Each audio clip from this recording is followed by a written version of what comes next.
Welcome to Philosophy on the Fringes, a podcast that explores the philosophical dimensions of the strange and the mundane. We're your hosts, Megan Fritz and Frank Cabrera. On today's episode, we're talking about alcohol. Does alcohol change who we are, or simply lower our inhibitions to be who we truly want to be? Was the Prohibition movement justified? And can alcohol induce mystical experiences?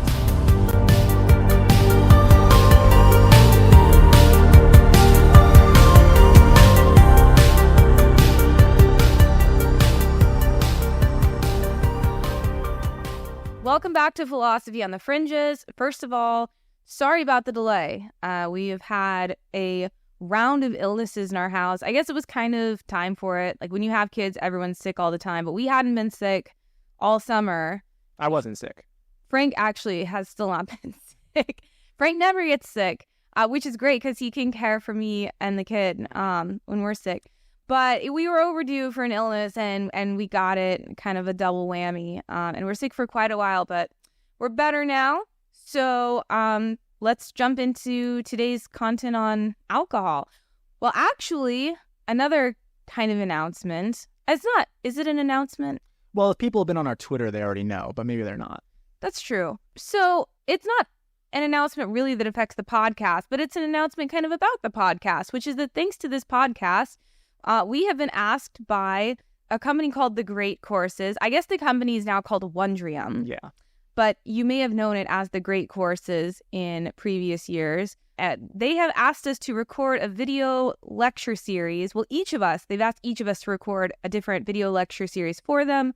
So we'll be doing that. And we just recently got back from Virginia, where we were recording the pilot episodes of our video lecture series. So we should, the company makes college level courses for a general audience. And so for lifelong learners.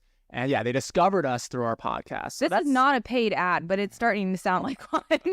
But yeah, we thank you listeners for helping us make this happen, because, you know, if we didn't have any listeners, we probably wouldn't have continued the podcast, and we probably wouldn't have been discovered by Wondrium. So thank you all. And if anyone happens to have a Wondrium subscription and you see our pilot pop up, it would not hurt our feelings at all if you just gave that a watch, because that would be helpful for us. Yeah, thank you. So Frank, you recently reread a classic text of philosophy in which alcohol is, you know, almost not a main character, but a really necessary background condition for the entire drama. Yeah, so today we're talking about alcohol. Alcohol, yeah, I think it's like a fringe topic. You don't see like philosophy of alcohol classes or anything like that.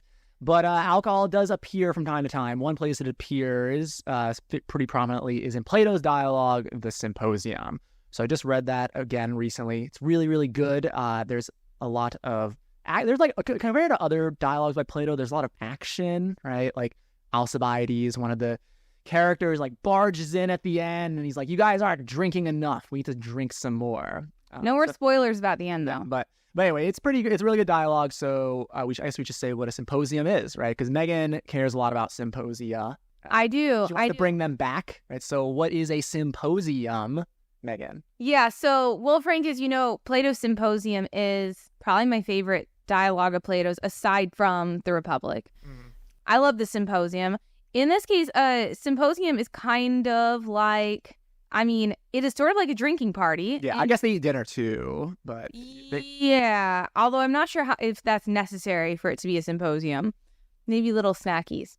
But the point of a symposium, beyond kind of, you know, being drunk at the end, is that each participant in the gathering has to give a speech in defense of something. So it kind of depends what the topic of your symposium is. In Plato's dialogue, the topic is love. They each have to give their view. When it comes to be their turn to speak, they have to give a speech in praise of a particular picture of love. What is love?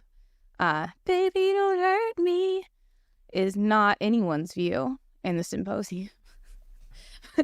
I participated in a symposium, kind of. It was an informal one, just during dinner with some friends. And it was also, I don't want to say how many years ago, because I don't want the listeners to know how old I am, but it was before I was able to drink. And in fact, before any of us were able to drink. We were not of legal age. And so it really lacked the inhibition-lowering features that like an alcohol-fueled symposium might have. But the topic of ours was like, I think it was like, what's the best body part? And Wow. what do you think what do you think I made a speech in praise of? The butt. No, I was too shy then. I said, do you want to be creeped out? I said skin. Yeah, that's creepy. So in Plato's Symposium, they give speeches about love, but I guess in the historical symposia, this is like a thing that the ancient Greeks did. They sometimes read poetry or, sang songs, things like that. So yeah, so the kind of entertainment that took place in these drinking parties was not always like philosophy, but philosophy was one of the things that they did. Yeah, but everyone is supposed to like participate at some point. Yeah. And your participation is supposed to be about the theme of the topic, whatever. Yeah. So you've said this before, Megan. You said we should bring symposiums back, right? Like, why though? I mean, is having alcohol help with doing philosophy? Well, now you're making it sound like I want to make philosophy events like Ragers, which I absolutely don't. Oh, no. I don't. No, what I think the most important part of symposia is just getting like kind of having this requirement that there's going to be dialogue about a particular topic among all participants in a gathering. Yeah. As anyone who's ever taught philosophy or been in a philosophy class knows, discussion, even when you try your hardest as an instructor, is, often dominated by, 2, 3, 4 people, with everyone else just kind of listening, and, sometimes dominated by one person, and that's the lecturer. And while that format can be fine, and can be good, there is also, I think, a lot to be gained when everyone is like, where the expectation and the desire is that everybody participates and even maybe like comes prepared with stuff. So that, I think that's good. And then just having the alcohol and the food there, I think just, it helps you loosen up. Yeah, good. I mean, this is one aspect of the symposium, is that having the wine there allows people to be maybe a little more intimate, like say things they wouldn't normally say. I know you said not to give more away about the dialogue, but I should mention Alcibiades, right? He feels free enough to talk about his love for Socrates in this environment. He's really bearing his soul, and that's the kind of thing that you do at a symposium. Yeah, what would a dialogue on love be if there wasn't like a fraught, romance, within the drama of the story? And we definitely have that. Alcibiades sort of like confessing his unrequited love for Socrates. Yeah. Does Socrates like someone else? Socrates kind of toys with him at the end. So Socrates is like, he tells another character to sit next to him. It's very romantically fraught. There's a lot of like juicy, drama in it, which makes it extra fun. Yeah. So I think if you say the term drinking parties, that's how we describe symposium. That sort of suggests that it's like a rager, right? People are getting super duper drunk. But in at least Plato's Symposium, they don't drink that much. In fact, this is one thing that one of the characters makes clear. They're already kind of hungover from the previous day. They were celebrating the fact that one of the participants won a prize in like the Greek tragedy contest. And so like, let's not drink too much, right? They mix the wine with water, and they're trying to be moderate there. So to the extent that Plato thought that wine was important for the good life or doing philosophy or whatever, I think he would say, a moderate amount. In moderate amounts, it has a kind of civilizing effect. And this is the sort of thing that you can see in the ancient sources. They discuss wine as like part of civilization. Wine is just another kind of food stuff that it goes along with living in an urban society or a complex civilization. So I have this quote from an ancient Roman senator. So he was Greek by birth. This is Cassius Dio. He lived from 165 to 235 AD. He was a governor in a province in Eastern Europe in the Roman Empire. And in this province, they don't have wine. And he's very, very upset about that. He says, the inhabitants here lead the most miserable existence of all mankind, for they cultivate no olives and they drink no wine. I would be fine without the olives. Well, you need the olives for olive oil. Right? Oh yeah, you need olive oil for a lot of stuff. Yeah, no, good point. That would be. Yeah, and so wine seems like at least has this kind of association with civilization. It also is used in rituals and ceremonies. Yeah, so wine is obviously in our culture very closely associated with religious ceremonies, in particular, probably most prominently Christianity. Wine is, I mean, at least in most, well, yeah, I mean, so in like Roman Catholicism, Eastern Orthodoxy, the Anglicans, and different like Protestant denominations, wine is served with the communion or Eucharist. I guess like Baptists use grape juice. There's a lot of jokes about that, and probably some other denominations do too. But right, so normally communion, the Eucharist, is celebrated with wine. The Jewish holidays, wine is very important, like Passover, Shabbat. Wine is an extremely crucial part of these religious celebrations. There are more you were reading about others. Yeah, in China, for instance, also wine is used at least in like Bronze Age China, wine was used in rituals that were involved in ancestor worship. And you can find really, really cool artifacts, these ancient Bronze Age Chinese drinking vessels that they put the wine in. So wine is going back to the idea that wine is associated with civilization. You have like art going with wine. So and often like the communion chalices were also very beautiful too, right? So this is again, the Holy Grail. Yeah, the Holy Grail, right? It's allegedly very beautiful. So yeah, wine associated with civilization, associated with like art and all of that. What about things that sort of ride the line? So like alcohol used in religious rituals that's also like out of control, crazy, like Dionysian revelry. That's sort of that has a foot in both camps. It's alcohol used for this sort of, debaucherous revelry that's also part of religious ritual. Yeah, I mean, so some people have found that kind of thing like threatening. So the Romans, for instance, once tried to ban the Dionysian cult. That was going a little too far. Like these like drunken, ecstatic revelries.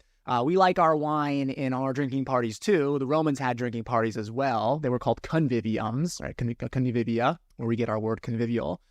So they liked wine, obviously, but the bacchanal was too much for them. You keep your wine and your drunkenness and your religion separate. Yeah, and like I guess like insofar as the philosophers are critical of alcohol in the tradition, in the ancient tradition.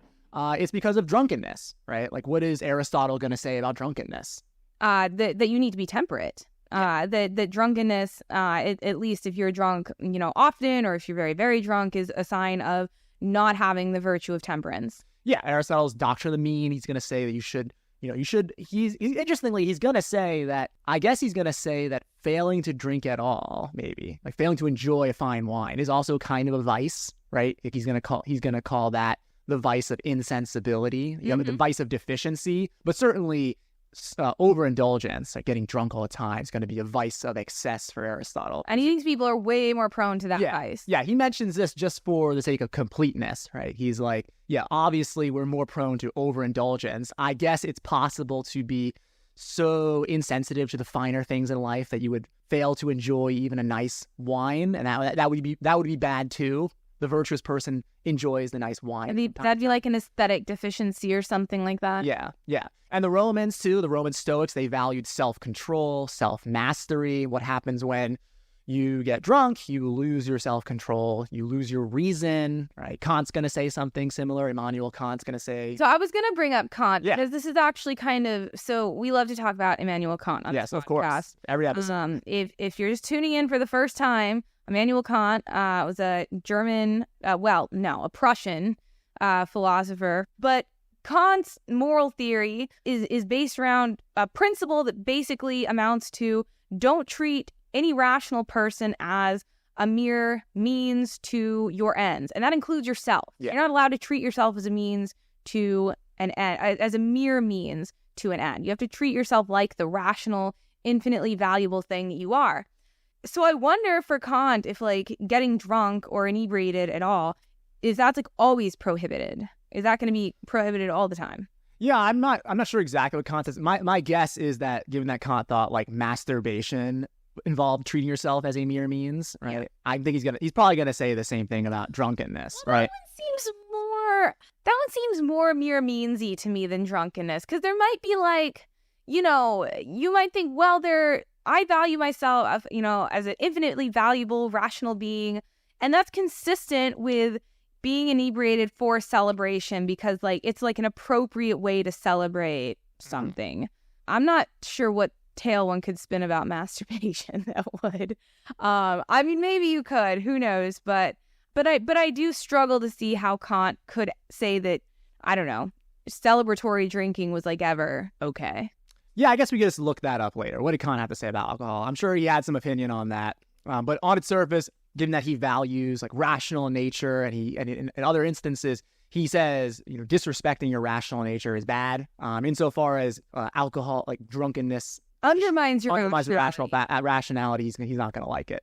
So these are all been examples from the Western philosophical tradition. But in the Eastern philosophical tradition, you can find similar sorts of qualms about drunkenness and overindulgence, intoxication. So one very clear-cut example is from Buddhism. So one of the 5 precepts of Buddhism. So these are certain ethical prohibitions that some scholars have likened in import to like the 10 Commandments. So the 5 of them, the 5 precepts are, you know, abstain from killing living beings, abstain from theft, abstain from sexual misconduct, abstain from speaking lies, and the 5th one is abstain from intoxication. So that's like a central pillar of Buddhism, is to avoid like drunkenness, right? So what exactly that involves, or how much is too much, is an important question for all these kinds of ethical frameworks. But we can see, you know, the philosophers in both traditions are worried about, you know, drunkenness, even if you know, wine is used in ceremonies, used in drinking parties to some degree.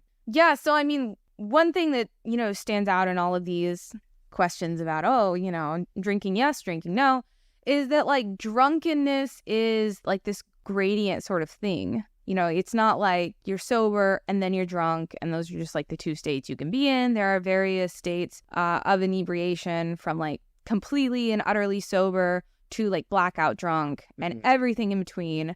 Frank knows that I'm like pretty much a lightweight. So if I just have like a few sips of a beer and I haven't, you know, eaten a meal, I'm not drunk, but I definitely am feeling a little giggly. Yeah, she said she was still feeling half a light beer from like 2 hours ago. So I don't know. You know, it's remarkable. So it's a sliding scale, and I guess a lot of these questions, you know, that especially these debates that involve temperance, is sort of you know, they're not going to be able to give a firm answer on, you know, is this person doing something right or wrong, unless it's like an extreme case, because there's a lot of space in the middle. And contemporary ethical debate, where this also comes up, is the question of sexual consent.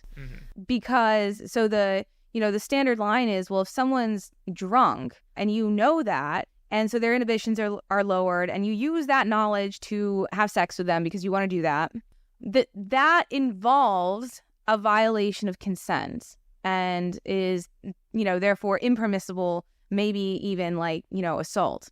But a big question there is like, how intoxicated does someone have to be before they cannot give consent any longer? Because if we want to say it's just like any level of intoxication, it almost puts us into the realm of unbelievability, because like almost every casual like college hookup would be like sexual assault. That seems really bad. That seems like a result that, I mean, if it's true, that'd be really bad. And if it's true, we should believe it's true. But it seems a little unbelievable. Yeah, so I know that like sometimes philosophers try to argue that like the kind of relationship you have is a crucial factor in determining like whether and to what extent like alcohol undermines consent. Right? So one idea I think I've seen bandied about is that alcohol in like casual sexual encounters like can very, very easily and quickly like make the encounter morally objectionable, can very, very easily and quickly undermine consent, because the encounter is casual, right? You don't know the person very well. Maybe it's like a one-night stand. You just met them. But in like long-term committed relationships where people like know each other very well, like married couples, like there, how much alcohol is needed to undermine consent is like different. Do you get this idea? Like, is this? Oh yeah, there's a really good paper whose title I forget. We'll put it in our bibliography, by the philosopher Quill Kukla. And in that paper, they argue something really similar. I mean, I think actually what they argue is that, In fact, in these kinds of relationships, maybe consent is undermined a little bit, but that's not as ethically bad in some relationship contexts as in others. So it's like really ethically bad in maybe like casual encounters, but like, or really ethically bad in situations where there's like low trust in the relationship. But in like high trust, committed, long-term, whatever relationships, like slightly undermine consent from alcohol, maybe that wouldn't be as ethically dubious. So why not, though? Is it because like the consent is only a proxy for something else? And in a long-term committed relationship where you know the person very well, like you already know that thing that consent's a proxy for, so it doesn't matter if it's diminished? Is that the idea? Like what makes the difference? I think it's been a while since I read this, so forgive me if I get something a little wrong, but I think the idea is the consent is like one thing among many things. Okay. Like a big like soup of concepts that go into making a sexual encounter like good and ethical. And like, in some, and depending on the kind of relationship, some of those factors are much more crucial than in others. Okay, so the consent does matter in itself for even the long-term committed relationship, but there's a bunch of other factors that maybe can outweigh the diminished consent due to... I believe that's the argument, yeah. I really like this paper. We'll link it in our bibliography. But I think that, something in that realm, I also like your idea, Frank, and I'm sure someone's argued this, I just haven't read a paper on it. Right, the consent is maybe like this helpful, but ultimately false like proxy for some other thing that we actually value and care about. So people like Kukla are motivated to have this view because they don't want to say that like a couple that's been married for like 20 years, both of whom get drunk, assault each other, right? Like when they have sex, right? That's the idea. Exactly. Right? And in the paper, they give another example of someone whose spouse has like dementia or like episodes of dementia. And like, one night they like have sex and then, like later the spouse finds out that they were in like an episode of dementia at the time. Surely you wouldn't want to say, or I mean, maybe you would, but, at least Kukla doesn't want to say that was like an instance of rape. Yeah, because of like all of the structural elements of the relationship and circumstances. Yeah. But there's other interesting issues on alcohol and consent that don't involve consent to sex acts, sex encounters. Sex encounters. I don't know, since sexy encounters. And that is in the realm of crime. If someone's really, really, really intoxicated and they commit a crime, depending on what the crime is, not all the time, but often, it will get you kind of like a reduced sentence or something. Like your agency in the crime is considered diminished if you were extremely intoxicated. And so you get like a lighter sentence than you would get if you did this like completely sober and clear-eyed. And that's really interesting to me because that sounds right, but at the same time, if we think of alcohol as just lowering our inhibitions to act on desires we already have, why think of alcohol as like turning off our agency, to be the person we are rather than just like acting as a truth serum where our real self comes out? Yeah, it just reveals what was already there, right? I mean, we're halfway through the podcast and we haven't even uttered the slogan yet. The slogan, in vino veritas. In vino veritas. In wine, there is truth. And Pascal says something similar. He says, with too much wine, you can't find truth. But also with too little wine, you can't find the truth. Plato probably would agree with that. Probably. Going back to the crime thing. So I guess, like, here's an argument you might raise for why, you shouldn't get a mitigated sentence or be excused or whatever.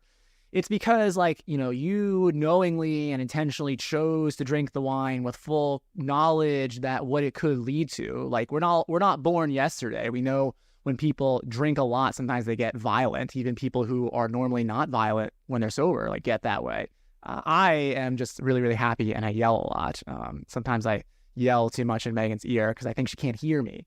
But anyway, but yeah, people, they will get like, they should know they get violent or whatever, or they should know this is a possibility. So shouldn't they just be like responsible for like the actions that result, right? Shouldn't like the agency with which they began to drink and get drunk, shouldn't that like extend outward into their actions that they take when they are drunk? Like that's Yeah, so like when you choose to get drunk, it's like signing a contract saying, I vow to be responsible for everything I do in this state, like fully responsible. Yeah, so I don't know. Yeah, I mean, I guess someone could raise questions of like, you know, alcoholism is a kind of like disease or disease adjacent kind of condition where maybe like, I don't know, so, you know, some people are less able to, you know, be the kind of competent contract signers that we imagine people being. But yeah, I don't know. That was always just kind of a thought I had. Like, doesn't alcohol bring out like the real you? I don't know. Frank, what do you think? Is the real you like a really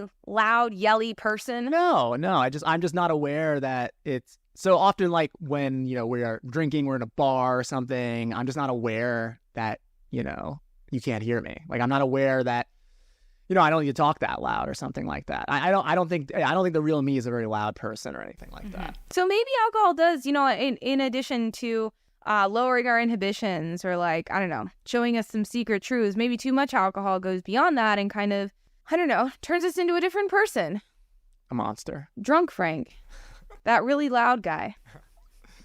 So a couple of years ago, I want to shift gears a little bit. So a couple of years ago, I guess you watched this too, right? This documentary by Ken Burns called Prohibition. I guess I watched that too. I know. Yeah, we were in Utah at the time. Yeah, I mean, it's a long time. But yeah, Prohibition by Ken Burns, great documentary. I want to watch it again, to be honest. Lots of great images, great quotes, great music. And it's a really good documentary. And I don't usually like documentaries. I'm usually anti-documentary, but this was a good one. Yeah, and I guess one thing I really learned, I'm not sure a lot of people know this, is that like the Prohibition movement went hand in hand with the women's suffrage movement. Like that to me was like a huge takeaway that I had never learned like in my entire life. Yeah. Yeah, and that's like a huge important part of the Prohibition movement. Like, because people associate them with different like, so when you think of Prohibition, I mean, I think the average person would think of like super, super ultra conservative. Yeah. And you think of women's suffrage, it's like a progressive movement. Right. But they sort of like the temperance movement went hand in hand with the women's suffrage movement. And why was that?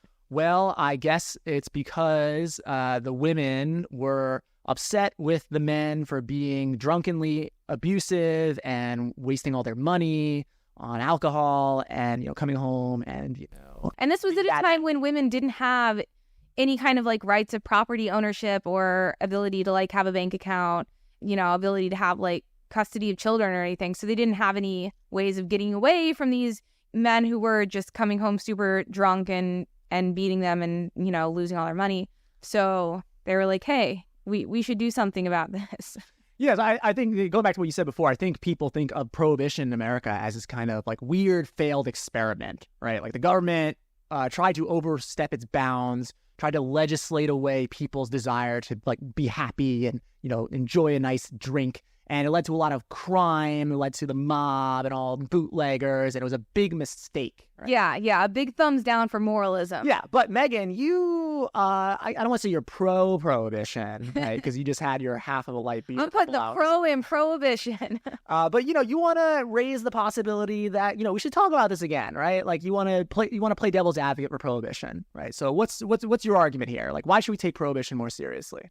Yeah, so I guess like the best way of describing my position on this is that, you know, to poo-poo Prohibition should entail that like way more things are legal now than are, right? So like Prohibition came, I mean, actually, like you were saying earlier, when Prohibition was officially enacted, Americans had actually started drinking much less than they had been like half a century before, right? Yeah. And what are the numbers on that? Yeah, so in like at its height in like the early 19th century, Americans were drinking on average like 7 gallons of pure alcohol per year, right? So that ends up being something like, I don't know, like 27 to 30 drinks, right, per week. So right now it's about 2 gallons of pure alcohol on average per year, which ends up being around 9 alcoholic beverages per week. So around the time Prohibition was enacted, it was around that level. So actually, I saw an article from 2020, so January 2020, so before the pandemic, which said that levels of drinking in America had reached pre-Prohibition levels. So they had reached and slightly exceeded the levels that they were at when Prohibition was enacted. Right, but in the 19th century, it was crazy. Like the founding fathers, like James Madison, he drank reportedly he drank a pint of whiskey per day, right? A pint glass. That's just unreal. Right? That is unreal. That's crazy, right? And yeah, this is just like they drank so much. It had gone down by the time Prohibition was enacted, but in like the 19th century, it was off the charts, right? It was way higher than it is now. So we're back to, on average, pre-Prohibition levels in the United States.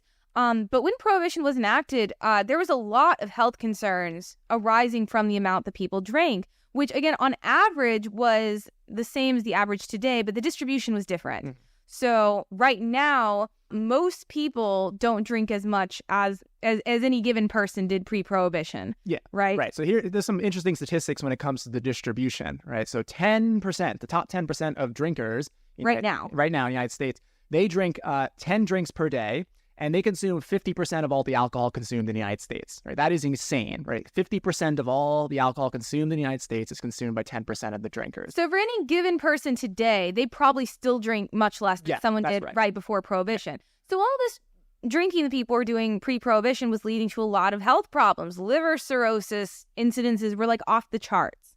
And so that's obviously a strain on the medical system, on just like civil life in general. We talked about like the domestic abuse and poverty issues that arose from this.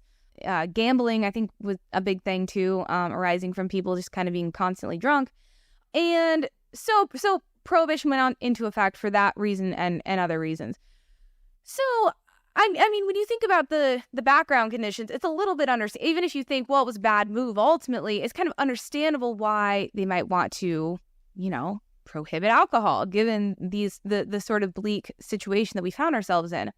But there's like a lot of things today, I'm sure that we can think, it's not too hard to think about what they are, that are illegal, where the civil situation would not be nearly as bad were they to be made legal. Like, I mean, obviously, I'm thinking of like marijuana or like, I don't know, not wearing seatbelts or something like that. Like things that are prohibited at like the federal level. I guess are seatbelts? It's state, like New Hampshire or something doesn't have seatbelt laws. But marijuana is still federally prohibited. A lot of other recreational drugs, acid or shrooms or whatever, those are prohibited. Mm-hmm. And one might think, well, that stuff's prohibited, but alcohol's not. And I don't know. To me, it just seems like Prohibition doesn't seem like a crazy thing when you think about the other things that we prohibit right now. Yeah, so I guess, here's one argument that Prohibition is a mistake, even though things that don't seem as bad are prohibited, right? As we talked about at the beginning, like there's a long cultural history associated with alcohol, wine and beer and whatever.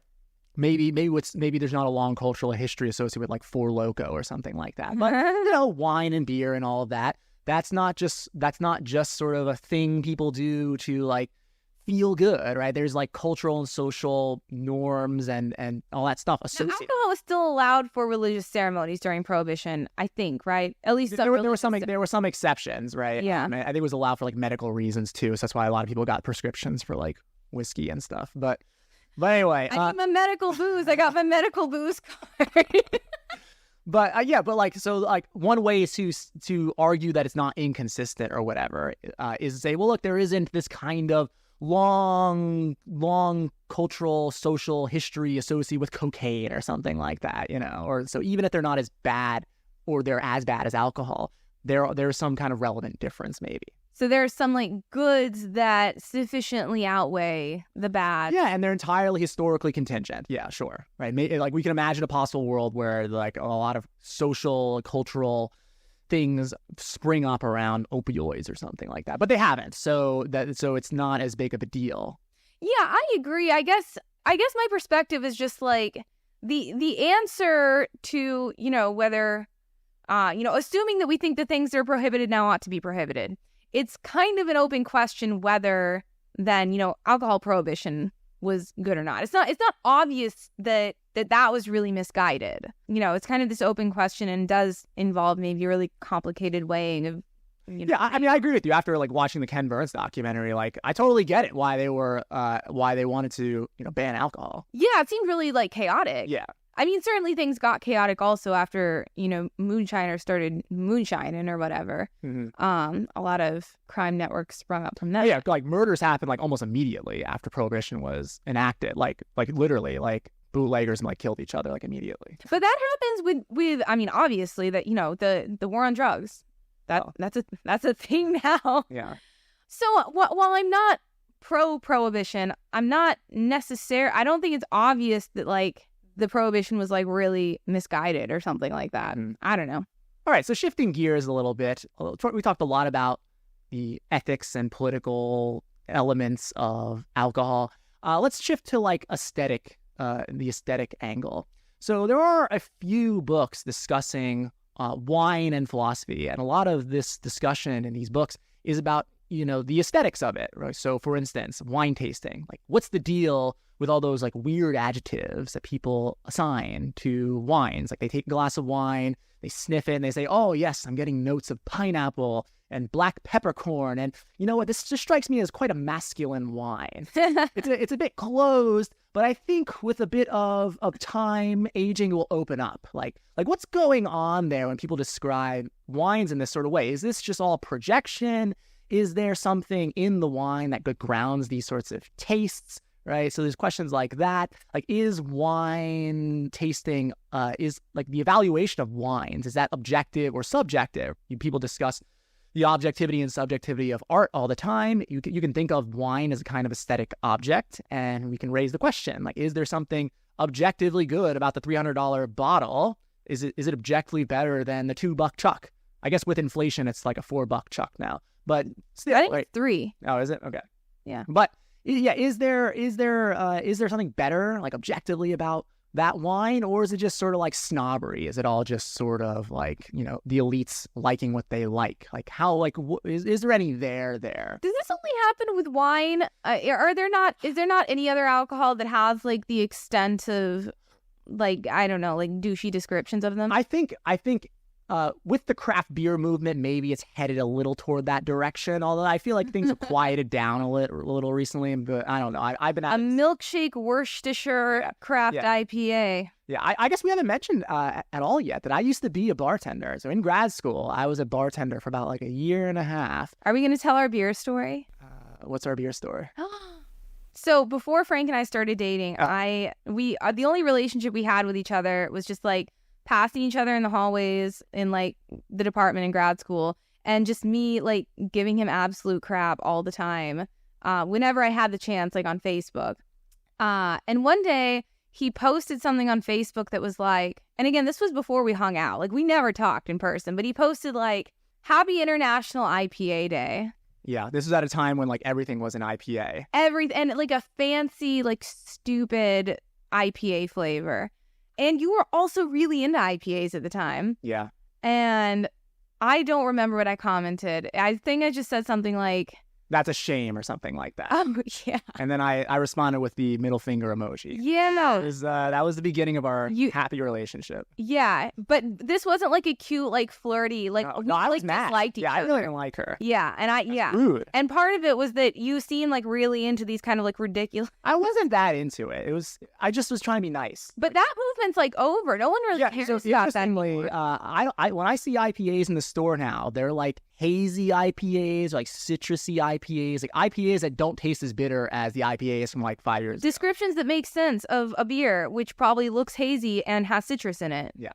But getting back to what we're talking about. Mm-hmm. So yeah, you asked like, is this sort of complexity of flavors and whatnot, is this just a feature of wine tasting? I think, craft beer heads toward that territory, but I don't think it rises to the level of wine. So for instance, like they sell these sorts of wine aroma wheels that are supposed to help you identify the aromas and the flavors in the wine. So one of these wheels was made famous by the chemist and wine scientist. She was at UC Davis. Her name is Anne C. Noble.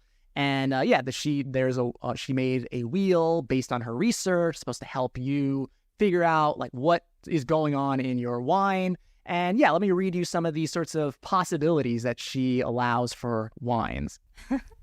Yeah, so wines might be sauerkrauty, they might be sweaty, they can be rosy, licorice, hold on, blackberry, pineapple, I said that one already. Yeah, that's caramel, right? Dusty, that's an interesting one. Yeah, so right, like it runs the gamut. Right, so what's going on here? I mean, Give me your sweatiest, carameliest, dustiest wine.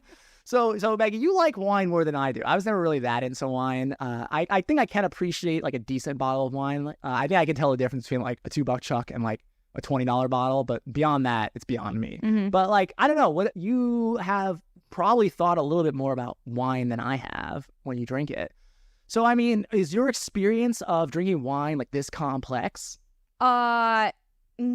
I mean, actually, like, I always thought, and I still do kind of think, that maybe like 70% of what sommeliers do is just made up. Uh-huh. Are there different like flavors in different wines? Of course. Yes. You know, the grapes taste different. I know because my dad grows grapes and makes wine.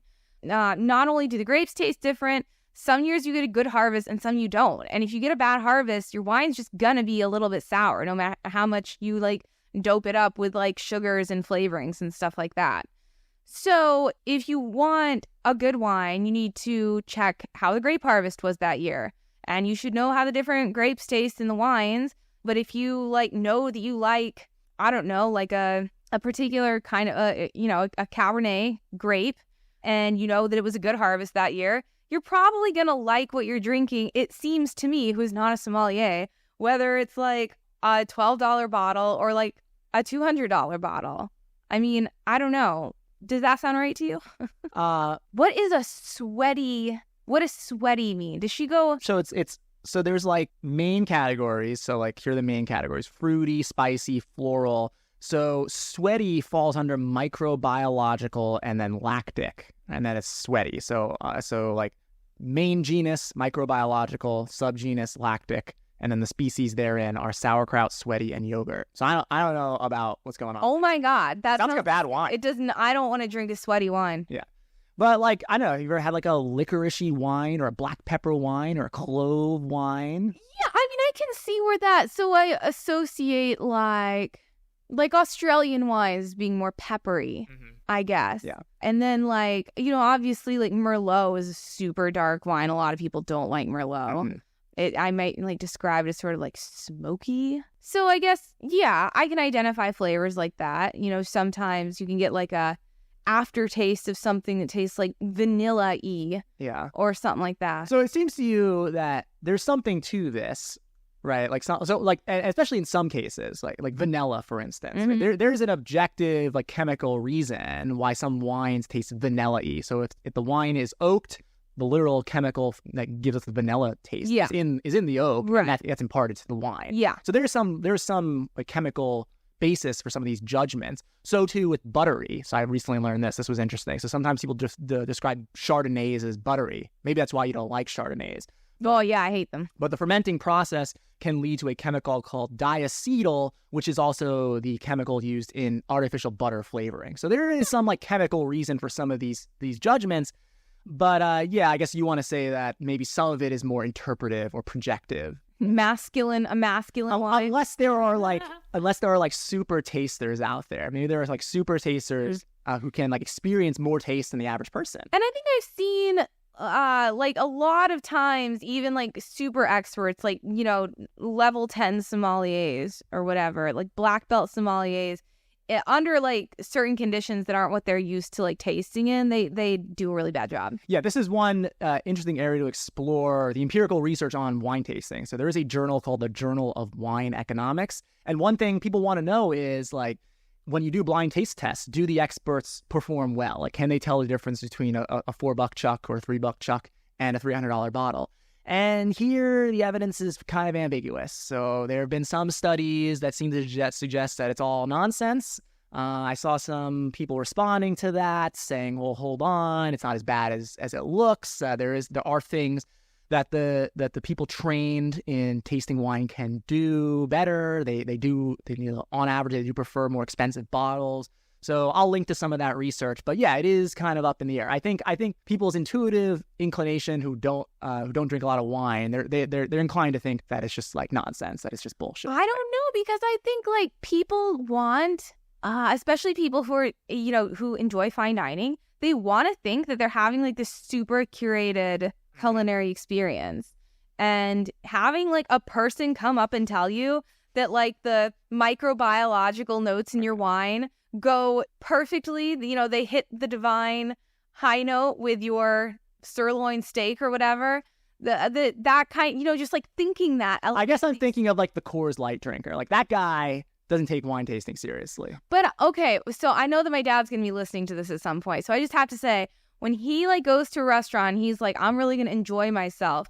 Part of this involves like really like cross-examining the waiter about their beer list and like which ones go with which foods and how different lagers taste and such. Well, so I don't know. I think that it is something that can like elevate the experience even of like a mid-tiered, diner. What about the objective subjective thing? Like, so I think you incline at least against aesthetic subjectivism. Yes. Right. So, I mean... But that doesn't mean that there are subjective aesthetic experiences, but aesthetic goodness and badness is objective, I think. Right. So but then you want to say that at least some wines are objectively bad, right? Like... Oh, yeah. Okay. Oh, I've had it. Okay.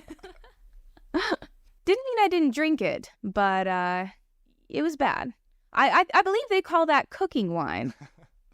Yeah, so in my research for this episode, I came across some really, really florid descriptions of people drinking wine. Like I said before, I'm really not that into wine, but I really could appreciate, and I was happy for these people that they have enjoyed their glasses of wine so much. And these descriptions like border on like a kind of religious experience, and that's sort of the way some of these folks have talked about their experience with really, really good wines. It's like the kind of thing that they remember for like days. Like, I can't even imagine that. I can't imagine like remembering the taste of a wine for days.